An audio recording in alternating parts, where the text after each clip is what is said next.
ભરૂચની વિલાયત સાયખા જીઆઈડીસી માટે જીએસઆરટીસીની નવી બસ સેવા શરૂ થતા કર્મચારીઓ અને ગ્રામજનોને રાહત મળશે।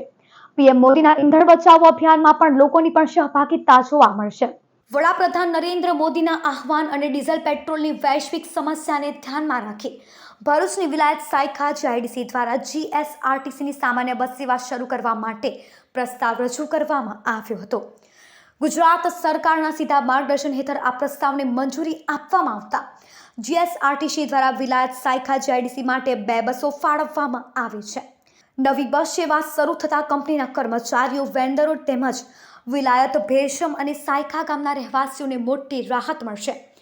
જાહેર પરિવહન સુવિધા વધતા ખાનગી વાહનો ઉપરનો આધાર પણ ઘટશે તેવી આશા વ્યક્ત કરવામાં આવી રહી છે। જીએસઆરટીસીના ડિસ્ટ્રિક્ટ કંટ્રોલર અધિકારી સંજય જોશીએ જણાવ્યું હતું કે ડીઝલ પેટ્રોલની વૈશ્વિક સમસ્યાના સમયમાં વધુમાં વધુ લોકો જાહેર પરિવહનનો ઉપયોગ કરે તે હેતુથી આ સેવા શરૂ કરવામાં આવી છે અને લોકો તેનો લાભ લે તેવી અપેક્ષા છે। નમસ્કાર, સંજય જોશી, વિભાગીય નિયામક જીએસઆરટીસી ભરૂચ વિભાગ। ખાસ કરીને વિલાયત અને સાયખા જીઆઈડીસી એ ખૂબ મોટી ઇન્ડસ્ટ્રીઝ અહીં આવેલી છે। એમના પદાધિકારીઓ દ્વારા અમારી પાસે એક રજૂઆત આવેલી કે એમના કામદારો, વેન્ડર્સ વગેરેના આવાગમન માટે એક બસ સુવિધા જો શરૂ થાય તો ઘણા બધા લોકોને ફાયદો રહેશે। અને માન્ય વડાપ્રધાનશ્રીએ પણ પબ્લિક ટ્રાન્સપોર્ટનો મેક્સિમમ યુઝ થાય એના માટે અપીલ કરેલી છે। ઇન્ડસ્ટ્રીઝ ફેર હમણાં સુરત ખાતે યોજેલો ત્યારે પણ એમની એક રજૂઆત હતી માન્ય નાયબ મુખ્યમંત્રીશ્રી અને મુખ્યમંત્રી સમક્ષ। એટલે એના ઉપલક્ષમાં આજે અમે લોકોએ અહીંથી ભરૂચથી વિલાયત સાયખા ઇન્ડસ્ટ્રીઝ જે બહુ મોટું કોરિડોર જીઆઈડીસીનું છે એમાં બસ સુવિધા શરૂ કરવા જઈ રહ્યા છે। વિલાયત સાયખા જીઆઈડીસીના પ્રમુખ હરીશ જોશીએ ગુજરાત સરકાર તથા જીએસઆરટીસીનો આભાર વ્યક્ત કરીને જણાવ્યું હતું કે આ બસ સેવા ઉદ્યોગ વિસ્તાર માટે ખૂબ જ ઉપયોગી સાબિત થશે।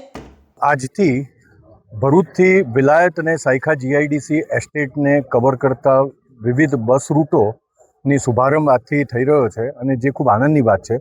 વડાપ્રધાન શ્રી નરેન્દ્રભાઈએ સમગ્ર રાષ્ટ્રજોગ જે સંદેશ આપ્યો કે જેમાં કોમન સર્વિસીસ પબ્લિક ટ્રાન્સપોર્ટનો મહત્તમ ઉપયોગ કરવા જે અનુરોધ કર્યો તે અને રિસન્ટલી વાઇબ્રન્ટ સમિટ ગુજરાતની અંદર અમે માનનીય નાયબ મુખ્યમંત્રી શ્રી હર્ષ સંઘવીજીને રજૂઆત કરી હતી કે ઇન્ડસ્ટ્રીયલ એસ્ટેટની સાથે જીએસઆરટીસીની બસોનું કનેક્શન થાય તો લાખો લોકોને રોજગારી વાંચુ લોકો હોય કે વેન્ડર હોય કે સપ્લાયર હોય કે કોન્ટ્રાક્ટર હોય કે નોકરી કરવા જતા કામદારો હોય એ લોકો માટે ખૂબ મોટી રાહત થઈ શકે અને યોગ્ય સમયના રૂટ ગોઠવવા માટે અમે વિનંતી કરી હતી અને એનો તુરંત જ ઇન્સ્ટન્ટ પ્રતિભાવ અમને મળ્યો અને આપણા ડિવિઝનલ મેનેજર શ્રી હિંમત જોશી સાહેબ પણ આપણી સાથે છે અને એમણે સામેથી બહુ ઇનિશિયેટિવ લઈને તરત જ લગભગ 5-6 દિવસના ગાળાની અંદર આખો રૂટ્સ બધા સેટ કરીને આજથી એનો શુભારંભ થઈ રહ્યો છે।